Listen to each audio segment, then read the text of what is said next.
அசிங்கமா பண்ணாதீங்கம்மா.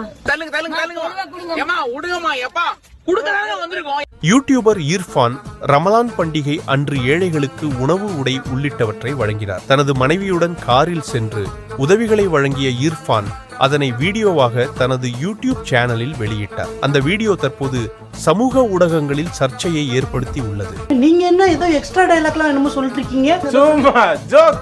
யூடியூபர் இர்ஃபான் அண்மை காலமாக அவ்வப்போது சர்ச்சையில் சிக்கி வருகிறார்.